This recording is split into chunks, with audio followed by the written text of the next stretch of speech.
할렐루야. 우리 앞뒤 옆 사람과 이렇게 인사합니다. 탄소금식으로 하나님을 기쁘시게 합시다.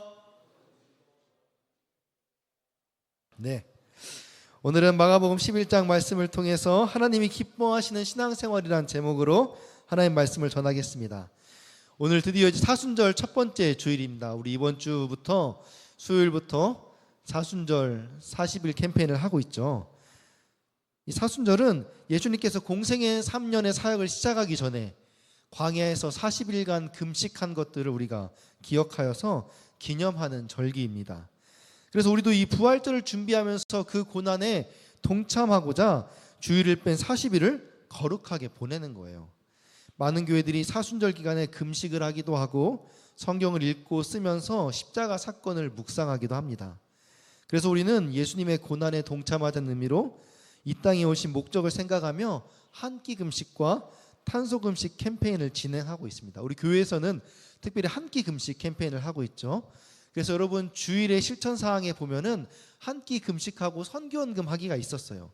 그 선교원금을 우유 저금통에 넣어가지고 주일 부활절에 같이 제출해 주시면 그걸로 어려운 이웃을 돕도록 하겠습니다. 그래서 우리가 이 사순절 기간에 연약한 우리를 향한 그 주님의 긍휼한 마음과 또 하늘 보좌를 버리고 이 땅에 내려오신 주님의 낮아지심을 배우는 그런 귀한 시간이 되기를 소망합니다. 여러분 3일 동안 탄소금식 해보니까 어때요? 이번 주 이제 수, 목, 금 세 가지 실천했었잖아요. 해보니까 어때요? 아직은 그래도 좀 시작 단계니까 할만하시죠? 그럼 이렇게 좀 수월할 때 여러분 좀 적극적으로 참여하시고 그래도 이제 세 가지 좀 해본 것들 중에서 내가 계속해서 할 만한 것들이 있으면은 그런 것들은 좀 꾸준히 실천하시면 좋을 것 같아요. 그러면은 그렇게 우리가 실천할 때 이게 그냥 하는 게 아니잖아요. 우리가 사실은 이 한국 땅에 살면은 연약한 자들 또 특별히 우리가 지난 시간에 나누었던 기후 약자들에 대한 마음을 생각해 볼 여력이 없어요. 왜냐하면 우리 사실 불편하지 않거든요. 그런데 그것을 함으로 인해서 우리가 이거 잘못 하나 하는 것으로 인해서 이게 마치 나비 효과처럼 다른 어떤 그 어려운 약자들에게는 큰 위기가 될 수 있구나 라는 걸 생각해 보게 되는 거죠. 그래서 연약한 자들을 긍휼히 여기셨던 그 주님의 마음을 조금이나마 닮아가는 시간이 될 줄 믿습니다. 오늘은 우리가 사순절 이제 첫 번째 주일로 예수님의 예루살렘 입성을 기록하는 본문을 좀 살펴보려고 합니다. 이 사건은 사복음서 모두에 기록되어 있어요. 사복음서가 이제 예수님에 관한 이야기인데 다 각자 다른 관점으로 되어 있어서 어떤 사건은 기록되어 있고 어떤 사건은 서로 빠져있는 그런 내용들이 많이 있거든요. 근데 특별히 이 예수님이 예루살렘에 입성하는 이 장면은 이 사복음서에 마태, 마가, 누가, 요한복음에 다 기록되어 있다는 거. 그만큼 중요한 사건이라는 거겠죠. 본문 1절을 보게 되면은 예수님께서 감람산에 도착하는 장면을 그리고 있습니다. 이 감람산은 예루살렘 동쪽에 위치해 있는 산이에요. 그래서 매우 가까워서 예루살렘의 성과 도시의 구조가 한눈에 보이는 지역이에요. 그리고 이 감람산이 어떤 곳이냐? 예수님의 고난과 죽음을 앞두고 여러 가지 중요한 일들이 일어났던 곳이기도 합니다. 예수님이 잡히기 전날 밤 기도하셨던 그 겟세마네 동산이 바로 이 감람산에 있고 또 예수님의 승천도 이 감람산에서 일어났어요. 그러니까 이 십자가 사건을 중심으로 십자가 사건 전에 또 그리고 그 후에 있는 승천 이 모든 것들이 감람산에서 준비되고 끝마쳤다라는 거예요. 지금도 이스라엘에 가보면 이 감람산에는 예수님의 행적들을 기념하는 곳들이 많이 있습니다. 오늘 본문에 등장하는 이 벳바게와 베다니 이 지역도 감람산 골짜기에 있는 마을들이에요. 특히 베다니는 주님께서 죽은 나사로를 살리셨던 곳이기도 한 거죠. 그 감람산에서 예수님이 이제 두 제자를 건너 마을로 파송하십니다. 그러면서 아직 사람이 한 번도 타지 못한 나귀 새끼를 끌고 와라. 근데 그것을 끌고 오면은 그 주인이 물어볼 거다. 이걸 왜 가져가려고 하냐? 그러면은 뭐라고 대답하냐? 주님이 쓰시겠다. 이렇게 대답을 하는 거예요. 당연히 주인의 허락도 없이 함부로 가져가면은 누구나 다 그거에 대해서 왜 가져가냐고, 왜 함부로 주인도 허락도 받지 않고 가져가냐 말하겠죠. 여기까지는 당연해요. 근데 거기에 대고 주님께서 쓰시겠다. 이렇게 말을 하는 거예요. 그래서 좀 의아했어요. 그런데 그 두 제자는 그 말씀에 순종해서 이제 갑니다. 가보니까 마침 나귀 새끼가 한 마리가 있는 거예요. 그래서 가져가려고 하니까 주인이 물어보는 거죠. 대답합니다. 주님께서 쓰시겠다. 그러니까 그냥 순순히 그 나귀를 주었습니다. 그래서 그 말씀대로 그렇게 나귀 새끼를 주님께 끌고 왔더니 그 나귀 새끼를 타고 예루살렘에 입성한다라는 거예요. 그때 많은 사람들이 자기들의 겉옷과 종려나무 가지를 예수님이 가시는 길 앞에 펼쳐 주었습니다. 당시에 땅에 이 옷과 그 나뭇가지를 깔아 주었다라는 것은 왕이 입성할 때 행하는 그런 관습이었어요. 특히 종려나무는 승리의 상징으로 쓰였거든요. 그래서 주로 왕이 지나가는 길에서 이렇게 펴놓거나 흔들었어요. 그리고 그들은 예수님을 앞뒤로 따라갔어요. 그러니까 줄을 서서 예수님이 가는 길을 이렇게 만들었고 거기에 길을 깔고 또 앞뒤로 같이 무리가 따라갔다는 것은 예수님을 둘러싸는 그 무리들이 같이 이렇게 행진하면서 마치 예수님을 호위하듯이 그렇게 갔다라는 거죠. 아마 그 사람들은 예수님께서 예루살렘에 오시기 전에 행했던 그 많은 기적들을 듣고 보고 또 이렇게 소문을 듣고 알았던 사람들일 거예요. 그러니까 그 위대한 그분이 지금 오늘 오는구나 라고 기대하는 마음에 그렇게 예수님을 환호했겠죠. 아마도 여리고, 그 전에 여리고 소경 바디메오를 고치신 사건, 또 베다니에서 나사로를 살리신 기적 등 여러 가지 예수님에 대한 이야기를 보고 들었을 거예요. 그들은 나귀 새끼를 타고 예루살렘에 입성하신 예수님을 찬양하고 환호했는데 어떻게 환호했을까요? 우리 9절 10절 말씀을 같이 읽겠습니다. 시작.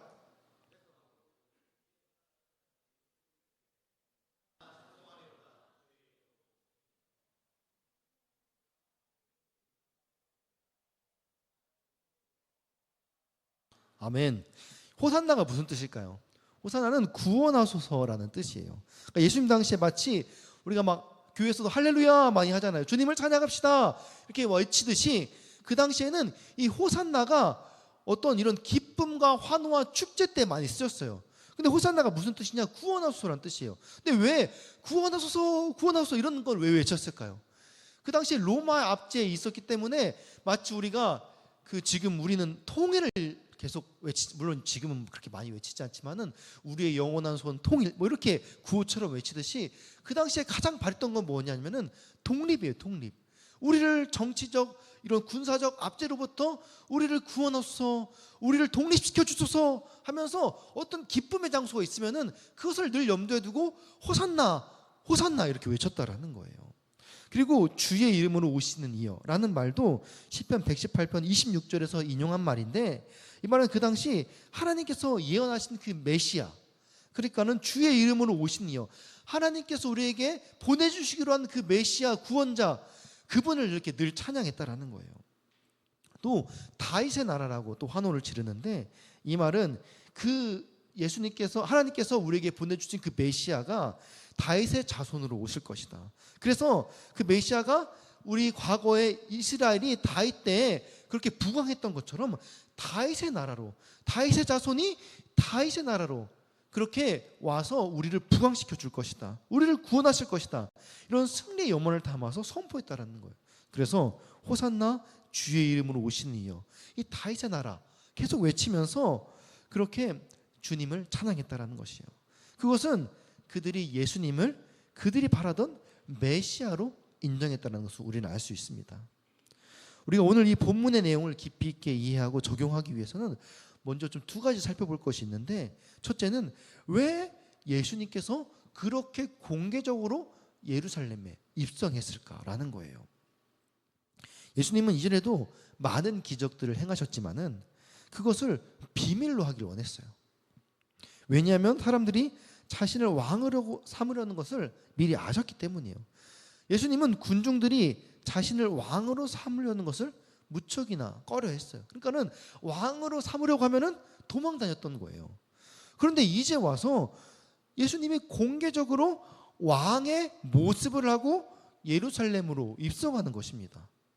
뿐만 아니라 그런 행동을 예수님께서 의도적으로 주도하시는 거예요. 직접 나귀를 끌고 오라고 명령하시고 또 그 나귀를 타고 들어가시는 겁니다. 그 이유가 무엇일까요? 왜 이제 와서 계속해서 공개적으로 하는 것들을 꺼려했는데 왜 이제 와서 갑자기 이렇게 퍼포먼스를 하냐는 거예요. 우리가 잘 아는 것처럼 예수님께서 예루살렘에 입성한 것은 이제 예수님께 주어진 그 십자가의 사명을 감당하기 위해서 예루살렘 성으로 입성하는 겁니다. 그것이 예수님이 이 땅에 오신 이유였기 때문이죠. 그런데 지금까지는 그 십자가를 지실 때가 되지 않았기 때문에 그 사명을 숨기셨던 거예요. 그래서 왕으로 추대되는 것도 피하셨던 거예요. 왕으로 추대되면은 이제 그 십자가의 때에 그 십자가의 사명을 감당해야 되는데 그 일이 틀어질까? 그래서 내 때가 아직 되지 않았다라고 말하면서 계속해서 공개적으로 무언가 하는 것들을 꺼려했다라는 겁니다. 그런데 이제는 십자가의 때가 되었고 더 이상 감출 필요가 없었던 것입니다. 그래서 오히려 공개적으로 드러내며 예루살렘으로 입성한 거예요. 그래서 예수님께서 구약의 예언대로 나귀 새끼를 타고 입성하십니다. 마태복음 21장 4절 5절을 보면은 예수님께서 나귀 새끼를 타고 입성한 것은 스가랴 선지자의 말씀을 이루기 위함이라고 말하는데 이때 인용된 구절이 스가랴 9장 9절 말씀입니다. 우리 같이 읽겠습니다. 시작. 시온에 따라 크게 기뻐할지어다. 예루살렘에 따라 즐거이 부를지어다. 보라 내 왕이 내게 임하시나니 그는 공의로우시며 구원을 베푸시며 겸손하여서 나귀를 타시나니 나귀의 작은 것 곧 나귀 새끼니라. 아멘. 결국 예수님은 의도적으로 이 나귀 새끼를 타고 예루살렘에 입성하심으로 자신이 구약의 말씀을 성취하는 메시아시다라는 것을 의도적으로 보여주신 거예요. 그래서 십자가를 지러 가는 이 길이 우연히 발생한 것이 아니라 하나님의 섭리 가운데 이루어지고 있다는 것을 보여준 것이죠. 그리고 예수님은 이 모든 일의 때와 계획을 다 알고 자신을 향한 하나님의 뜻을 자발적이고 적극적으로 이루어 가셨던 것입니다. 사실 그 당시 종교 지도자들은 예수님을 메시아는 아니지만 선지자로는 인정했었어요. 그래서 선지자인 이 예수님을 유월절에 죽이면은 그를 따르던 백성들이 반란을 일으킬까 두려웠어요. 예수님이 그 당시에 그들이 메시아로 인정하지 않지만 그 무리가 있다라는 것은 알고 있었거든요. 그러니까 선지자 중에 하나이겠거나 생각했던 거죠. 그런데 어쩌면은 이것 또한 사탄의 계획이었을지 모릅니다. 유월절에 예수님이 십자가의 죽음으로 구원을 성취하시려는 그 하나님의 계획을 방해하려고 그 유대 종교 지도자들의 마음을 움직여서 예수님을 오히려 유월절에 못 죽이게 했다라는 거예요. 그런데 오늘 본문의 사건이 바로 이 종교 지도자들의 마음을 자극했습니다. 예수님의 예루살렘 입성에 수많은 사람들이 환호했어요. 예수님을 왕으로 모셔야 한다라는 열망들이 더 뜨겁게 높아졌다라는 거예요. 그런데 오히려 이 일로 인해서 이 종교 지도자들에게 예수님이 적대감을 불러일으켰다라는 거예요. 그리고 이 사건은 결국 예수님께서 유월절에 십자가에 못 박히게 된 결정적인 원인이 되었습니다. 예수님께서는 비록 그 길이 고난과 수치의 길이었지만 유월절 어린 양으로서 자신의 사명을 감당하기 위해서 이렇게 공개적이고 적극적으로 예루살렘에 입성하셨던 거예요. 두 번째로 우리가 좀 살펴볼 것은 그렇다면 왜 예수님께서는 어린 나귀를 타고 입성하셨을까라는 거예요. 예수님께서 예루살렘에 환영을 받으며 입성한 것은 자신이 왕이며 메시아임을 보여주기 위함이라고 아까 말씀드렸잖아요. 그러면은 예수님께서 왕으로 입성하는 거면은 메시아로 입성하는 거면은 좀 더 근사하게 군마를 타고 칼을 높이 들고 그렇게 입성하셔야 되는데 오히려 어린 나귀 새끼를 타고 그렇게 보잘것없이 입성하셨어요. 그것은 예수님께서는 왕이시지만은 무력이나 군사력으로 지배하는 왕이 아니라 겸손과 평화의 왕으로 이 땅 가운데 오셨다라는 것을 상징하는 거예요. 그러나 당시의 사람들은 이런 메시아의 본질을 이해하지 못했던 거죠. 그들이 기대했던 메시아는 어떤 사람입니까? 이방의 세력을 멸망시키고 또 자기들 로마의 앞뒤로부터 해방시켜줄 그런 정치적인 군사적인 왕을 원했던 거예요. 그리고 겉으로는 그렇게 예수님을 찬양하고 환호했지만은 백성들 마음 한 명 한 명 마음속에는 예수님께서 놀라운 능력으로 우리들 또 각자의 소원들을 좀 이루어지기를 그런 기대하는 마음들이 있었던 거예요. 그러니까 예수님은 그렇게 찬양하고 환호했던 거죠. 예수님이 왕으로, 이스라엘의 왕으로 오시면은 그렇게 군사적으로 정치적으로 우리를 독립시켜주고 우리를 부강한 나라 만들어주고, 또 예수님이 나와 또 연결고리가 되면은 또 그렇게 나의 소원을 혹시나 또 이루어주지 않을까, 그런 마음이 다 마음 한켠에 있었던 거죠. 그러니까 그들은 예수님이 나귀를 타고 입성하신 의도를 전혀 이해할 수도 또 이해하려고 하지도 않았던 것입니다. 그들은 하나님의 뜻은 전혀 생각하지 않고 그저 자기들의 목적을 이루어줄 것만 기대하며 주님을 환호했던 것입니다. 그래서 그들은 예수님께서 십자가에 못 박히실 때 모두 다 도망가 버렸어요.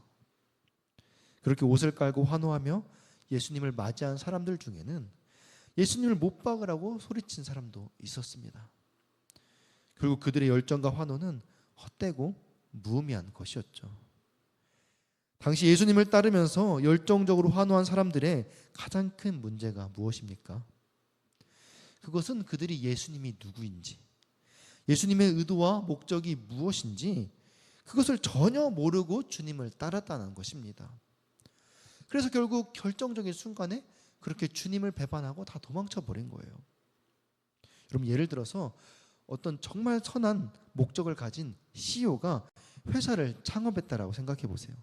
그 CEO가 회사를 세운 목적은 자신이 만든 제품이 사회를 이롭게 하고 또 그로 인해 생긴 수익을 최대한 사회에 환원해서 어려운 이웃을 돕는 목적으로 회사를 창업한 거예요.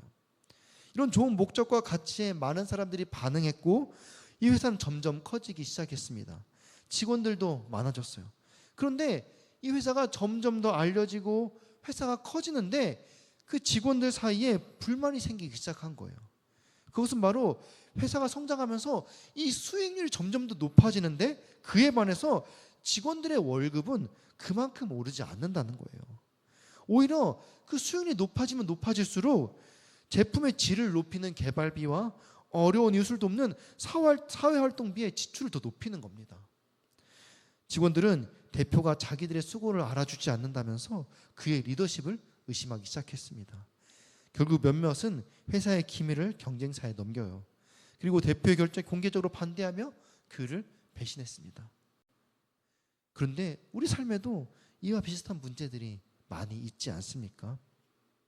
내가 속한 공동체, 회사, 가족, 이 구성원의 목적이 나의 기대와 다를 때 거기서 오는 실망과 배신감, 그런 것들이 우리 가운데 다 있지 않습니까?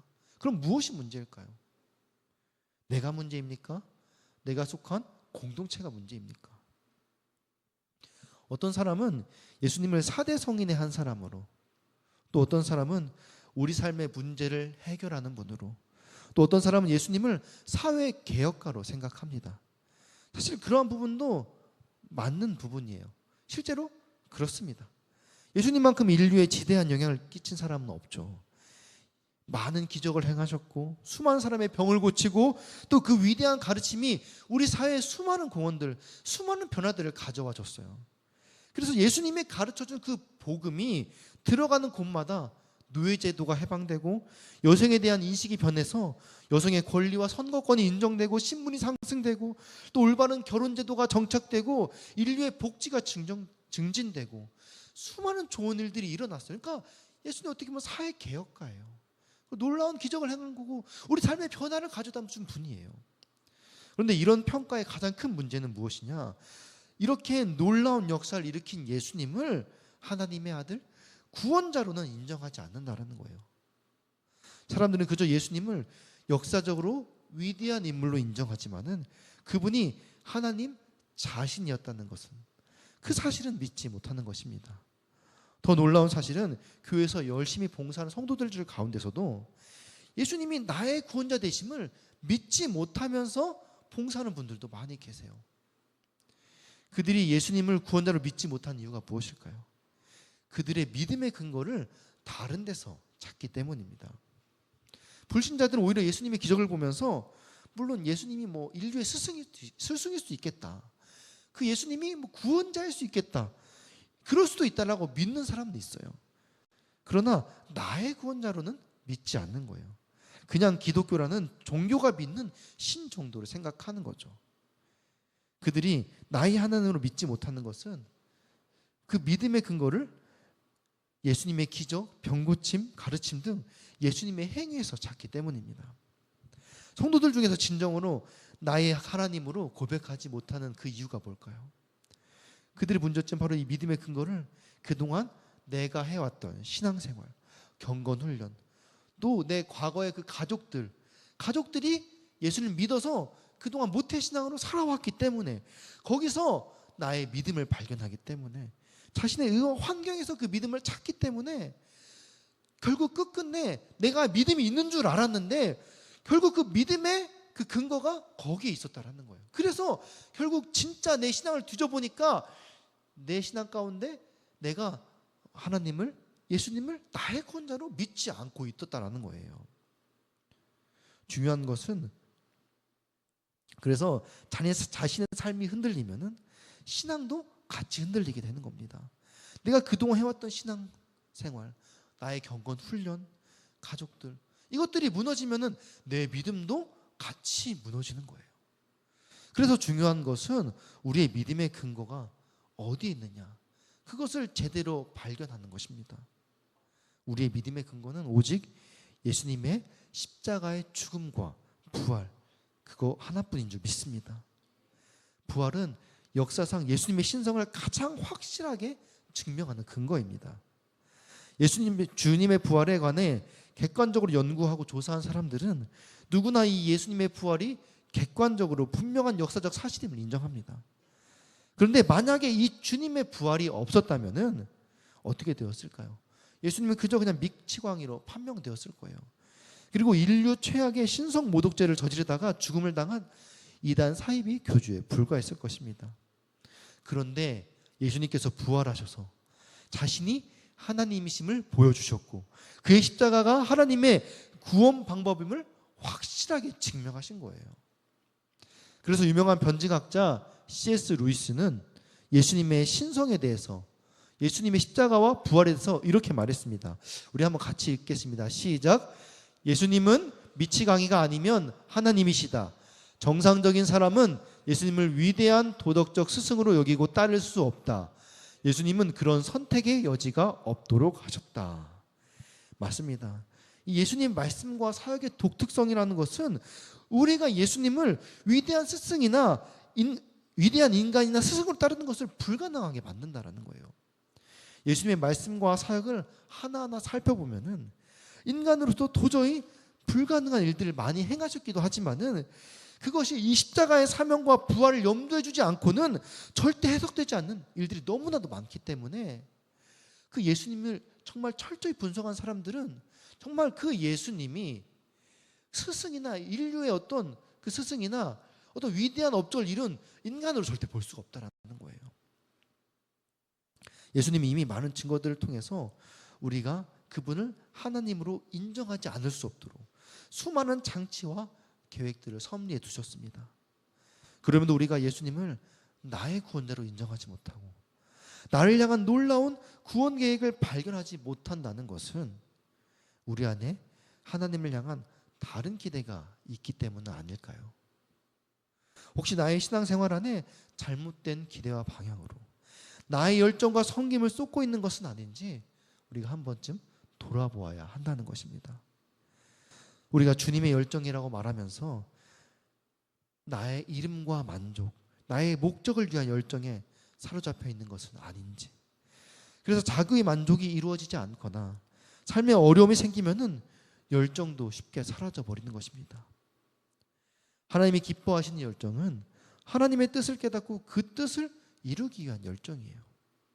그때 우리의 신앙이 바른 방향으로 나아갈 수 있고 우리의 열정도 계속 유지될 수 있는 것입니다. 예전에 제 친구 중에 한 명이 저에게 물어봤어요. 근데 저는 이제 목사인데 그래도 목사도 신앙생활 하다 보면은 이렇게 흔들릴 때가 있지 않냐고. 그러면 그때 어떻게 신앙생활을 부여잡냐라고 물어보는 거예요. 아마 제가 설교하면서 이런 이야기들을 굉장히 많이 했을 것 같아요. 살면서. 근데 저 자신을 놓고는 생각해 본 적이 없는 거예요. 근데 사실 저도 돌아보면은 신앙이 이렇게 꼭 항상 위에만 있지 않겠죠. 오늘도 찬양하고 아까 고백했던 것처럼 우리가 믿음을 살아내는 실력이 부족하다라고 우리가 고백하잖아요. 근데 저도 제 삶을 돌아보면은 제가 그 믿음대로 살아가지 못할 때가 너무 많아요. 실력이 부족한 거죠. 근데 생각해 보면은 그 열정은 그래도 어느 정도 수준을 계속 유지했던 것 같아요. 어떻게 내가 이 열정을 유지할 수 있었을까? 근데 제가 그 친구한테 제가 준비하지 않았는데 저도 모르게 내 삶을 돌아보니까 이런 대답이 나오더라고요. 나는 목사기 때문에 어쩔 수 없이 매일 말씀을 본다. 그리고 어쩔 수 없이 그 말씀을 가지고 설교해야 돼서 내가 이 말씀에 설교한 내용에 부끄럽지 않게 살아내려고 나는 발버둥을 친다. 어찌 보면 이것이 내 삶을 유지하게 하는 장치다. 근데 신학교 때 내가 이런 이야기를 들었다. 신학교 교수님이 신학생들을 데려다 놓고 여러분을 왜 신학생으로, 왜 목회자로 부르신 줄 아냐? 많은 사람들이 대답한다. 하나님이 저를 청소년 사역자로, 저를 청년 사역자로, 저를 가난한 자를 돌아보게 하시려고, 또 믿음이 없는 자, 복음이 필요한 자들을 구원하게 하시려고 저를 부르십니다. 각자 받은 소명들을 막 얘기하더래요. 근데 교수님의 한마디에 모든 그 신학생들이 공감했어요. 너희들 이 자리에 부르지 않으면은 정말 개판으로 살 것 같아가지고 불렀다는 거예요. 근데 그 말에 다 동의하는 거예요. 그러니까 사실 이 자리가 아니면은 내가 이만큼 살아낼 실력이 사실 나한테 없는 거예요. 그러니까는 어찌 보면은 이렇게 가장 부담이 큰 자리에 나를 세우신 거는 사실 제가 여러분보다 더 믿음이 없을 수 있는 거예요. 여러분이 그래도 그 자리에 하나님께서 여러분을 부르신 것은 여러분이 그 자리에 마땅한 실력이 있어서 여러분이 감당할 만한 믿음을 하나님께 주시려고 부르신 자리라는 거죠. 마찬가지예요. 우리가 이 신앙의 열정을 우리가 계속 유지할 수 있는 것은 우리가 그렇게 말씀대로 살아내려고 발버둥 치면서 살아낼 때 우리 그 신앙이 유지될 수 있고, 거기에 대해서 오늘도 그 십자가는 나에게 무엇을 말하는가, 우리가 그것을 주님과 함께 돌아볼 때 우리가 그 삶을 살아낼 수 있다는 거죠. 뿐만 아니라 우리 신앙생활에서 매일 우리의 삶의 기도 제목을 좀 돌아보아야 합니다. 나의 뜻과 나의 소원이 이루어지는 기도가 아니라 나를 향하신 하나님의 뜻이 이루어지길 기도하는 것이 하나님이 기뻐하시는 기도라는 거예요. 우리 기도에서 가장 중요한 것은 주기도문에서 가르쳐 주신 것처럼 우리의 삶 속에서 하나님의 나라와 뜻이 이루어지는 것. 그러나 우리의 기도 제목의 우선순위가 무엇입니까? 나의 기도 제목을 들어보면은 여러분 다 보이지 않습니까? 나의 문제가 해결되고 내가 바란 뜻이 이루어지는 것. 단순히 복받고 성공하기 위해서 예수를 믿는 우리의 신앙생활이 너무 많아요. 하나님이 기뻐하시는 것이 무엇인지 깊이 생각하지 않고 내가 기도하는 내용이 다 하나님의 뜻일 거라고 생각하면서, 아니 그래도 하나님 나 살아가니까 내가 잘 되길 바라지 않습니까? 하나님 잘 되길 바라시죠. 근데 그 잘됨이 세상의 성공이 아니라는 거예요. 그래서 성숙한 신앙인은 나의 문제에 집착하지 않습니다. 내 삶의 문제보다 하나님의 뜻에 더 집중하는 것이죠.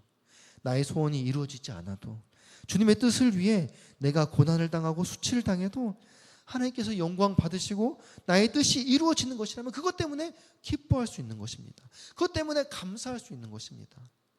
어떤 사람 여기에 더 나아가서 내 삶을 포기하고 나의 전부를 하나님께 걸면은 하나님께서 내 삶을 책임져 주신다라고 말씀합니다.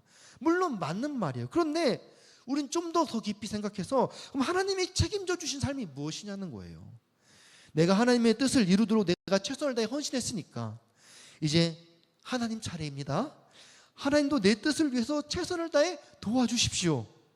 내가 그동안 하나님을 위해서 공부도 포기하고 가족도 돌보지 않고 알바도 못해서 돈도 모으지 못했는데 하나님이 최선을 다해서 이제 내 삶의 기적을 베풀어 주셔서 내가 성공할 수 있도록 도와주십시오. 이거를 기대하고 우리가 하나님께 헌신하는 것입니까? 하나님 우리 삶을 책임져 주신다는 것은 우리의 영혼을 책임져 주신다는 거예요. 하나님의 관심사는 오로지 영혼입니다. 우리가 내 삶의 성공을 바라고 하나님을 섬기는 것은 그 끝에 목적이 결국 우리의 성공에 있기 때문에 하나님을 섬긴 것이 아니라 내 삶의 유익을 위해 내 유익을 섬긴 거라는 거예요. 그것은 진정한 헌신이 아니죠. 그러나 때로는 우리가 하나님을 위해 살아가면서 하나님의 뜻을 위해서 우리에게 주어진 삶에 최선을 다해야 될 때도 있는 거예요. 하나님께서 우리에게 맡겨준 나의 삶이 다 포기하고 하나님께 드리라는 게 아니잖아요. 그 삶 가운데 하나님이 이루시기 원하신 뜻이 있으면 그 뜻을 발견하고 그 뜻을 이루기 위해서 내 삶에 최선을 다해야 될 때도 있다는 거예요. 하나님께서 맡겨주신 영혼을 돌보기 위해서 때로는 돈이 필요할 때도 있고 기술이 필요할 때도 있고 직업이 필요할 때도 있는 거예요. 그런 선한 목적을 위해서 최선을 다해 주어진 삶을 드릴 때 하나님께서는 그 일을 도와주신다는 거예요. 그 목적이 하나님의 영광을 위해서, 하나님께서 맡겨주신 그 영혼을 살리기 위해서라면은 그때 하나님께서 우리의 삶을 책임져 주시는 것입니다. 그리고 때로는 그 하나님의 영광을 위해서는 우리가 기대하지도 못했던, 상상하지도 못했던 놀라운 기적을 베풀어 주시기도 한다는 거예요. 오늘 본문은 우리 주님께서 예루살렘에 입성하는 장면을 기록하고 있습니다. 그런데 그 당시 사람들은 주님의 의도를 모른 채 잘못된 열정으로 주님을 따라가고 환호했습니다. 물론 우리는 열심히 주님을 따라가야 하고 최선을 다해 주님을 섬겨야 합니다. 그러나 그것보다 더 중요한 것은 주님에 대한 바르고 온전한 믿음 위에서 주님의 뜻을 바로 알고 그 뜻을 이루기 위한 간절한 소원으로 주님을 따라야 된다는 거예요. 우리가 이 시간 주와 함께 살아가야 해 라는 찬양을 고백하면서 주님의 뜻을 깊이 있게 바라보기를 소망합니다.